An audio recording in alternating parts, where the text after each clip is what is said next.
बिस्मिल्लाहिर्रहमानिर्रहीम। अस्सलाम वालेकुम dear students. First year physics chapter number 2, vectors, scalars and equilibrium. और आज के लेक्चर में, जो कि लेक्चर नंबर 20 है हमारा, आज के लेक्चर में हम स्केलर्स और प्रोडक्ट और वेक्टर प्रोडक्ट को जो है वो उसकी प्रॉपर्टीज़ डिस्कस करेंगे, जो कि इस चैप्टर का लास्ट पार्ट, इस लॉन्ग क्वेश्चन का जो है वो लास्ट पार्ट होगा आपके साथ। तो चलें स्टूडेंट्स, लेक्चर का आगाज़ करते हैं। तो स्टूडेंट्स, हमने लेक्चर नंबर 19 में जो है ये पहली प्रॉपर्टी को स्टार्ट किया था कि scalar product is the property of multiplying parallel vectors and vector product is the property of multiplying perpendicular vectors. तो स्टूडेंट्स, ये प्रॉपर्टी जो है बहुत ज़रूरी है। और याद रखें कि वेक्टर प्रोडक्ट की दो ही मल्टीप्लिकेशन इम्पॉर्टेंट है। वेक्टर्स को हम दो ही तरीक़ों से मल्टीप्लाई करते हैं, और वेक्टर को मल्टीप्लाई करने का कोई तीसरा तरीका हमारे लिए फ़िज़िक्स में इम्पॉर्टेंट नहीं है। और पहला तरीका ये है कि हम पैरेलल वेक्टर्स को मल्टीप्लाई करें, और दूसरा तरीका ये है कि हम परपेंडिकुलर वेक्टर्स को मल्टीप्लाई करें। तो पैरेलल वेक्टर्स की मल्टीप्लिकेशन को हमने डॉट प्रोडक्ट का नाम दिया हुआ है, और परपेंडिकुलर वेक्टर्स की मल्टीप्लिकेशन को हमने क्रॉस प्रोडक्ट का नाम जो है वो दिया हुआ है। तो स्टूडेंट्स, अगर मिसाल के तौर पे आपके साथ दो वेक्टर्स हैं और वो पहले से एक दूसरे को पैरेलल हैं। लेट्स सपोज़ ये दो वेक्टर्स हैं, वेक्टर ए और वेक्टर बी, और ये एक दूसरे को पैरेलल हैं। तो इनका डॉट प्रोडक्ट हम कैसे फाइंड करेंगे स्टूडेंट्स? इनके डॉट प्रोडक्ट के लिए हम दोनों को सिंपली क्या कर लेंगे? दोनों को सिंपली मल्टीप्लाई कर लेंगे। क्यों? क्योंकि डॉट प्रोडक्ट प्रॉपर्टी ही किसकी है? पैरेलल वेक्टर्स की मल्टीप्लाई करने की है। लेकिन कन्फ्यूजन तब आएगी स्टूडेंट्स, जब ये दोनों वेक्टर्स एक दूसरे को पैरेलल नहीं होंगे। फिर हम क्या करेंगे? फिर तो हम इनका डॉट प्रोडक्ट फाइंड नहीं कर सकते, क्योंकि डॉट प्रोडक्ट जो है ये तो सिर्फ पैरेलल वेक्टर्स की मल्टीप्लिकेशन है। तो आपके साथ तो अब जो ये वेक्टर्स हुए, ये तो एक ऐसे एंगल के साथ है जो पैरेलल नहीं है। तो अगर डॉट प्रोडक्ट पैरेलल वेक्टर्स की मल्टीप्लिकेशन की प्रॉपर्टी है, तो इन दो वेक्टर्स के लिए तो अब आप डॉट प्रोडक्ट फाइंड नहीं कर सकते। तो अब हम क्या करेंगे स्टूडेंट्स? अब हम ये करेंगे कि ए को हम कंसिडर कर लेंगे रेफरेंस, और ए को रेफरेंस कंसिडर करते हुए हम बी को जो है वो दो कंपोनेंट्स में रिज़ॉल्व कर देंगे। आपके साथ बी का एक पैरेलल कंपोनेंट आ जाएगा, और दूसरा बी का क्या आ जाएगा? Rectangular perpendicular component. इस पैरेलल कंपोनेंट को लेट्स सपोज हम B1 नाम दे देंगे, और इस रेक्टेंगुलर कंपोनेंट को हम B2 नाम दे देंगे। स्टूडेंट्स, अब हमने ये करना है कि इस ए को सिर्फ़ और सिर्फ किसके साथ मल्टीप्लाई करना है? B1 के साथ, क्योंकि ये पैरेलल कंपोनेंट है। और डॉट प्रोडक्ट कौन से वेक्टर्स की मल्टीप्लिकेशन होती है? ये पैरेलल वेक्टर्स की मल्टीप्लिकेशन होती है। ए को जो है हम B2 के साथ मल्टीप्लाई नहीं करेंगे, क्योंकि ए और B2 आपस में परपेंडिकुलर हैं, और परपेंडिकुलर वेक्टर्स जो हैं उनकी मल्टीप्लिकेशन डॉट प्रोडक्ट होती ही नहीं है। डॉट प्रोडक्ट कौन से वेक्टर्स की मल्टीप्लिकेशन है? ये पैरेलल वेक्टर्स की मल्टीप्लिकेशन है।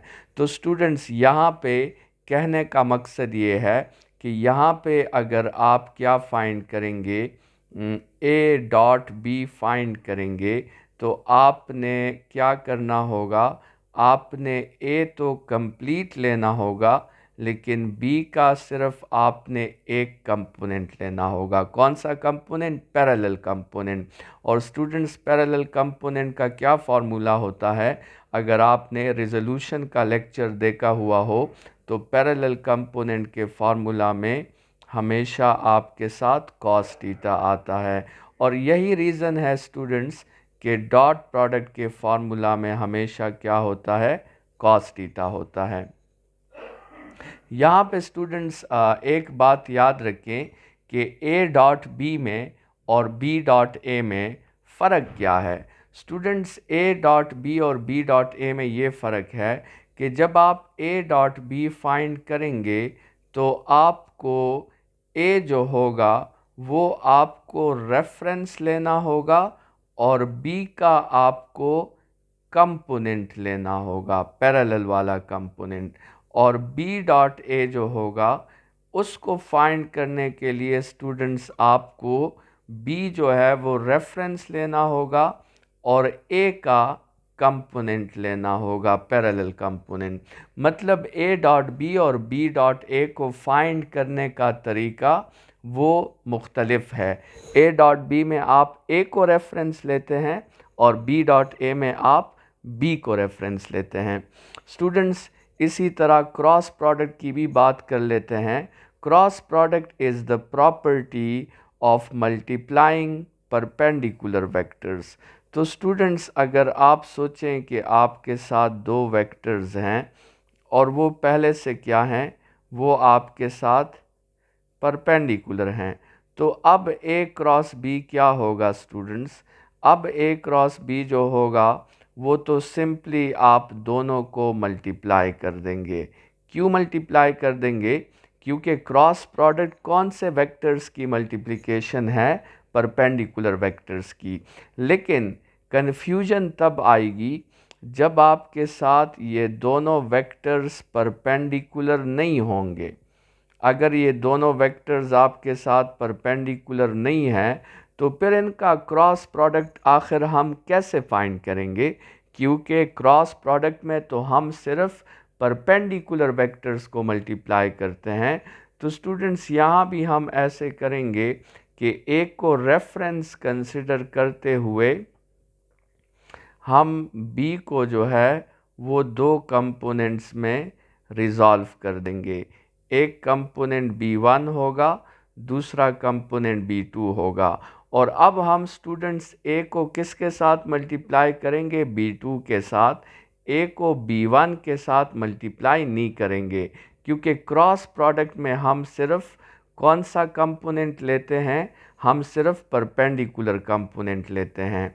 तो यहाँ पे जब आप इस सेकंड केस में ए क्रॉस बी फाइंड करेंगे तो आप ए लिख लेंगे और बी का वो कंपोनेंट ले लेंगे जो बी को परपेंडिकुलर होगा, ए को परपेंडिकुलर होगा। और स्टूडेंट्स, परपेंडिकुलर कंपोनेंट के फार्मूला में क्या आता है? उसके फार्मूला में आपके साथ साइन थीटा आता है। और यही वजह है स्टूडेंट्स के क्रॉस प्रोडक्ट के फार्मूला में हमेशा आपके साथ साइन थीटा होगा। स्टूडेंट्स, यहाँ पर इस पे भी बात कर लेते हैं कि ए क्रॉस बी को फाइंड करने का क्या तरीका होता है और बी क्रॉस ए को फाइंड करने का क्या तरीका होता है। तो स्टूडेंट्स, ए क्रॉस बी जो होती है इसमें आप ए को रेफरेंस लेंगे और बी का कंपोनेंट लेंगे, लेकिन वो कंपोनेंट जो ए को परपेंडिकुलर हो। और बी क्रॉस ए में आप बी को रेफरेंस लेंगे और ए का कंपोनेंट लेंगे और ए का वो कंपोनेंट लेंगे जो बी को क्या हो? परपेंडिकुलर हो। ये स्टूडेंट्स आपके साथ जो है पहली प्रॉपर्टी वो आपके साथ हो गई कि dot product is the property of multiplying parallel vectors while cross product is the property of multiplying perpendicular vectors। अब स्टूडेंट्स प्रॉपर्टी नंबर 2 की तरफ आते हैं और प्रॉपर्टी नंबर 2 जो है उसमें हमने ये साबित करना है प्रॉपर्टी नंबर 2 में कि ये जो डॉट प्रोडक्ट है, डॉट प्रोडक्ट ये आपके साथ कम्यूटेटिव है। डॉट प्रोडक्ट इज कम्यूटेटिव, ठीक है। और साथ में हमने ये साबित करना है कि क्रॉस प्रोडक्ट जो है, cross product is anti commutative, anti commutative, ठीक है। ये हमने प्रॉपर्टी नंबर 2 में ये बात साबित करनी है, ठीक है। तो सबसे पहले डॉट प्रोडक्ट को ज़रा प्रूफ करते हैं। स्टूडेंट्स, जैसे हमने कहा कि डॉट प्रोडक्ट कम्यूटेटिव है, तो इसका मतलब ये है कि चाहे आप ए डॉट बी फाइंड करें, चाहे आप बी डॉट ए फाइंड करें, आंसर दोनों से क्या आएगा? आंसर दोनों से सेम आएगा। तो इसका मतलब हुआ कि डॉट प्रोडक्ट कम्यूटेटिव है, ठीक है। वैसे जैसे हमने अभी थोड़ी देर पहले कहा कि ए डॉट बी फाइंड करने का और बी डॉट ए फाइंड करने का तरीका मुख्तलिफ है, लेकिन आंसर दोनों से क्या आएगा? आंसर आपके साथ दोनों से सेम आएगा। अब ए डॉट बी का तरीका ये है कि आप ए को रेफरेंस लेंगे और बी का आप क्या लेंगे? कंपोनेंट लेंगे। जबकि बी डॉट ए का तरीका है कि आप बी को रेफरेंस लेंगे और ए का कंपोनेंट लेंगे। लेकिन स्टूडेंट्स, चाहे आप रियल नंबर्स हैं, चाहे आप 5 मल्टीप्लाई बाई 3 करें या 3 मल्टीप्लाई बाई 5 करें, बात तो जो है दोनों से एक ही आनी है। तो इसका मतलब ये हुआ कि डॉट प्रोडक्ट क्या है? डॉट प्रोडक्ट इज कम्यूटेटिव, ठीक है। लेकिन स्टूडेंट्स, अब ज़रा चेक करते हैं कि क्या ए क्रॉस बी और बी क्रॉस ए से भी सेम रिज़ल्ट आता है। लेट्स सपोज पहले ज़रा ए क्रॉस बी चेक कर लेते हैं। तो ए क्रॉस बी में हमने ए को रेफरेंस लेना है और बी का हमने कंपोनेंट लेना है। चले वो बात तो ठीक है, लेकिन उसकी डायरेक्शन होगी एन यूनिट वेक्टर। अब जब हम बी क्रॉस ए फाइंड करेंगे तो बी क्रॉस ए में हमें बी को रेफरेंस लेना होगा और ए का हमें कंपोनेंट लेना होगा। लेकिन स्टूडेंट्स, उसकी डायरेक्शन तो एन यूनिट वेक्टर नहीं होगी, उसकी डायरेक्शन तो माइनस एन यूनिट वेक्टर होगी, क्योंकि राइट हैंड ग्रिप रूल के मुताबिक उसकी डायरेक्शन चेंज हो जाएगी। तो स्टूडेंट्स, इसका मतलब ये हुआ कि ये दोनों वेक्टर्स ठीक है, मैग्नीट्यूड के लिहाज से तो ये बराबर हैं, लेकिन डायरेक्शन को अगर देखा जाए तो फिर तो ये वेक्टर्स आपके साथ बराबर नहीं होते।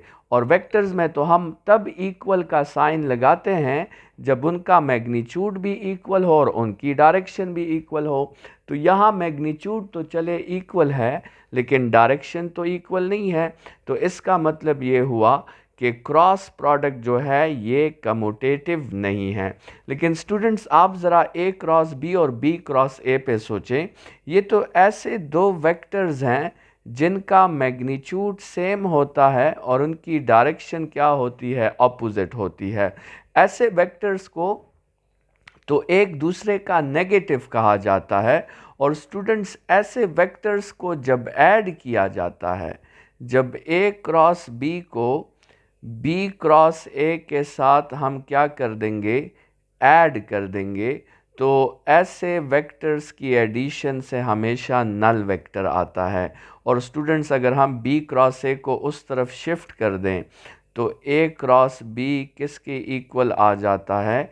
ए cross B minus B cross A के इक्वल आ जाता है। और स्टूडेंट्स, इसको फिर क्या कहा जाता है? इसको एंटी कम्यूटेटिव प्रॉपर्टी जो है वो इसको कहा जाता है। तो स्टूडेंट्स, ये आपके साथ दूसरी प्रॉपर्टी हो गई। स्केलर प्रोडक्ट कम्यूटेटिव है, जबकि वेक्टर प्रोडक्ट क्या है? वो एंटी कम्यूटेटिव है। अब स्टूडेंट्स, आते हैं तीसरी प्रॉपर्टी की तरफ। और तीसरी प्रॉपर्टी में हमने क्या करना है? हमने फाइंड करना है the dot product of a vector with itself किसके इक्वल होता है, और फिर हमने फाइंड करना है कि the cross product of a vector with itself किसके इक्वल होता है। तो स्टूडेंट्स, मिसाल के तौर पे ये एक वेक्टर ए है और हमने इसी वेक्टर के साथ क्या लेना है, डॉट प्रोडक्ट लेना है, और फिर हमने इसी सिचुएशन में क्रॉस प्रोडक्ट भी लेना है। तो स्टूडेंट्स, वैसे डॉट प्रोडक्ट में क्या होता है कि हम जो है सबसे पहले वेक्टर का मैग्नीट्यूड लिखते हैं, फिर हम दूसरे वेक्टर का मैग्नीट्यूड लिखते हैं और फिर कॉस ऑफ टीटा लिखते हैं। अब यहाँ पे टीटा ज़ीरो है क्योंकि ए और ए हमेशा एक दूसरे को पैरेलल होंगे। इसी तरह क्रॉस प्रोडक्ट को फाइंड करने के लिए हम क्या करते हैं, क्रॉस प्रोडक्ट को फाइंड करने के लिए हम एक वेक्टर का मैग्नीट्यूड लिखते हैं, दूसरे वेक्टर का मैग्नीट्यूड लिखते हैं और साथ में साइन ऑफ टीटा, और यहाँ भी टीटा ज़ीरो है और इसके साथ एन यूनिट वेक्टर भी आ जाएगा। कॉस ज़ीरो स्टूडेंट्स 1 के इक्वल होता है, तो ए डॉट ए जो है स्टूडेंट्स ये सिंप्लीफाई होके ए स्क्वायर हो जाएगा, और साइन ज़ीरो के इक्वल होता है, तो यहाँ तो पूरा प्रोडक्ट ही ज़ीरो हो जाएगा। तो मतलब ए क्रॉस ए जो होगा स्टूडेंट्स यहाँ पे नल वेक्टर आ जाएगा। तो यहाँ से हमें पता चला कि the dot product of a vector with itself, the dot product of a vector with itself is the square of its magnitude। ठीक है, the dot product of a vector with itself किसके इक्वल होता है, उस vector के magnitude के square के equal होता है। और इसी तरह the cross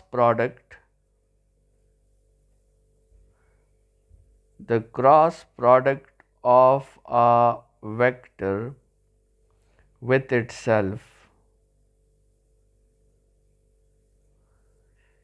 is what, is null vector. किसी वेक्टर का उसी के साथ क्रॉस प्रोडक्ट जो है वो किसके इक्वल होता है, वो नल वेक्टर के इक्वल होता है। स्टूडेंट्स, ये प्रॉपर्टी नंबर आपके साथ 3 हुई। प्रॉपर्टी नंबर 4 जो है स्टूडेंट्स, इसी प्रॉपर्टी नंबर 3 के बेस पे, हमने प्रॉपर्टी नंबर 4 जो है वो यूनिट वेक्टर्स के डॉट और क्रॉस प्रोडक्ट्स फाइंड करने हैं। हमने आई डॉट आई फाइंड करना है, हमने जे डॉट जे फाइंड करना है और हमने के डॉट के फाइंड करना है। तो स्टूडेंट्स, जिस तरह ए डॉट ए स्क्वायर के इक्वल होता है, तो इसी तरह आई डॉट आई क्या होगा स्टूडेंट्स, वो आई स्क्वायर के इक्वल नहीं होगा, क्योंकि आपने आई का स्क्वायर नहीं लेना है, आपने आई के मैग्नीट्यूड का स्क्वायर लेना है। तो आई के मैग्नीट्यूड का स्क्वायर जो है, आपको पता है कि आई का मैग्नीट्यूड किसके इक्वल है, वो 1 के इक्वल होगा। तो इसका मतलब हुआ कि आई डॉट आई से आपके साथ 1 आएगा, जे डॉट जे से 1 आएगा, के डॉट के से भी 1 आएगा।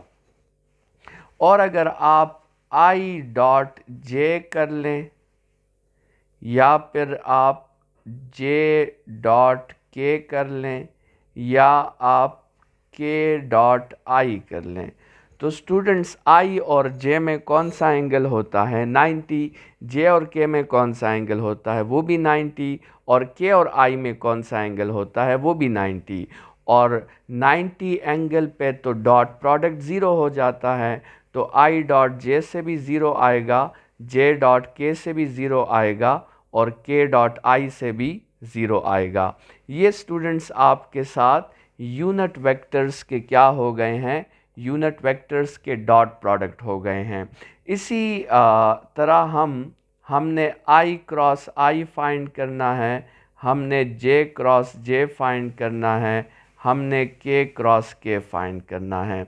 स्टूडेंट्स, ऊपर वाली प्रॉपर्टी के हेल्प से आपको पता है कि किसी वेक्टर का अपने साथ क्रॉस प्रोडक्ट से नल वेक्टर आता है।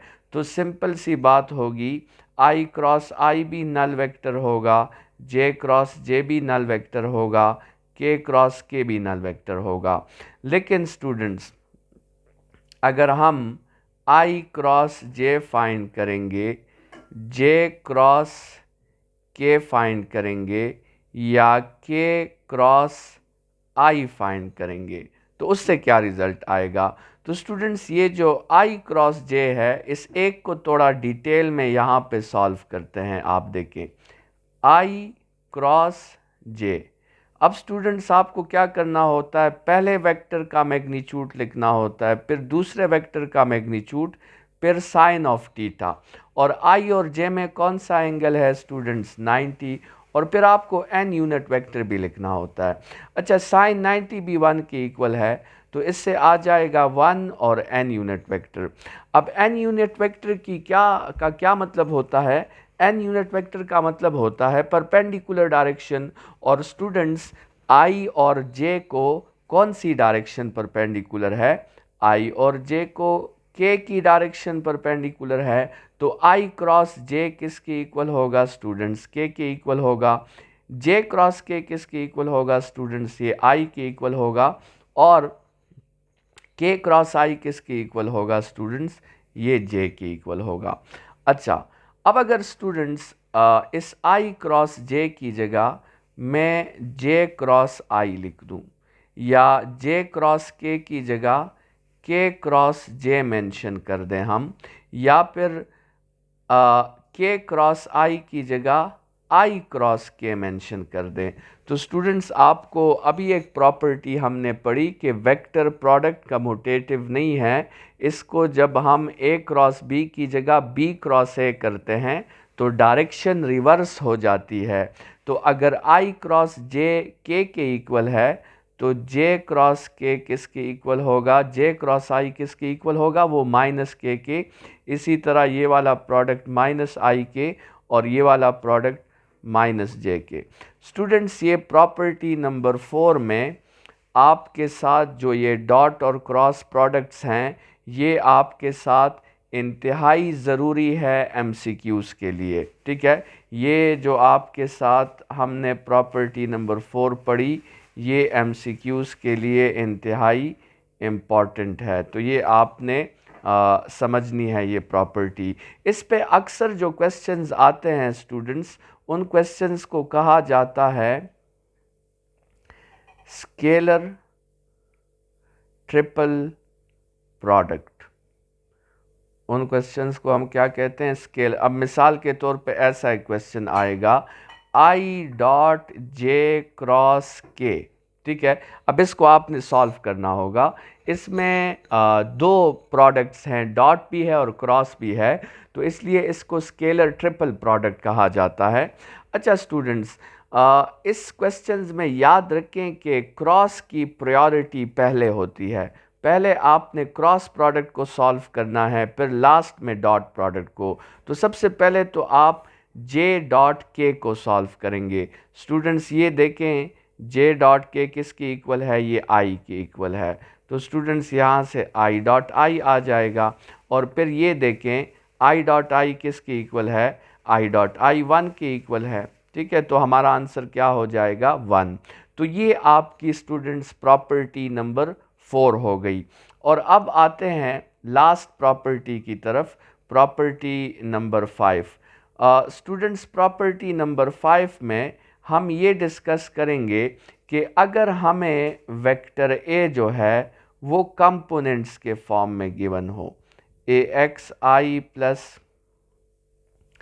ए वाई जे प्लस ए जेड के, और हमें वेक्टर बी भी कंपोनेंट्स के फॉर्म में गिवन हो, बी एक्स आई प्लस बी वाई जे प्लस बी जेड के, तो उस वक्त ए डॉट बी कैसे फाइंड होती है और उसी वक्त ए क्रॉस बी कैसे फाइंड होता है जब ए और बी किस फॉर्म में गिवन हो, जब ए और बी आपके साथ कंपोनेंट्स के फॉर्म में गिवन हो।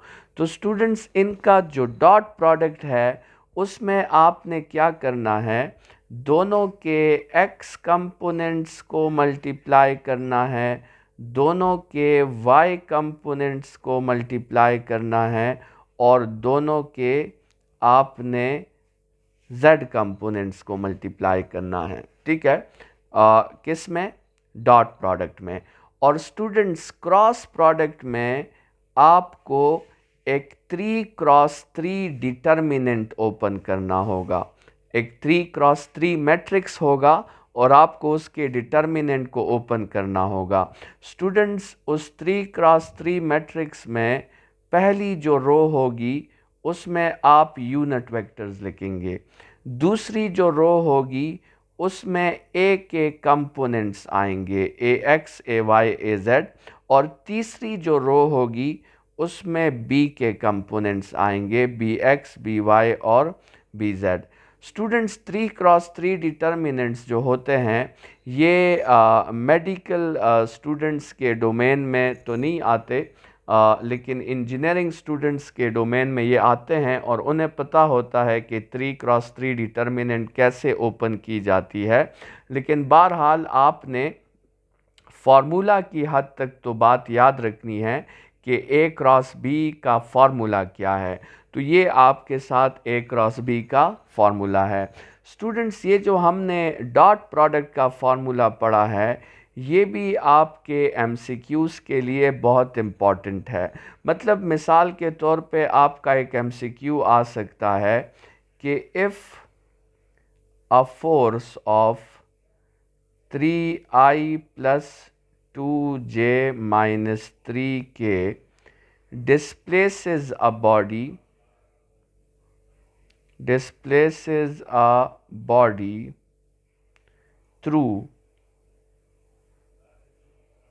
a displacement of 1i plus 2j plus 0k, find the work। तो स्टूडेंट्स आपको पता है कि वर्क क्या है, ये फोर्स और डिस्प्लेसमेंट का डॉट प्रोडक्ट है। तो यहाँ आप क्या करेंगे, 3 को 1 के साथ मल्टीप्लाई कर देंगे, 3 आ जाएगा, 2 को 2 के साथ मल्टीप्लाई करेंगे, 4 आ जाएगा, और -3 को 0 के साथ तो -0, तो आपका रिज़ल्ट आ जाएगा स्टूडेंट्स 7 जाउल्स।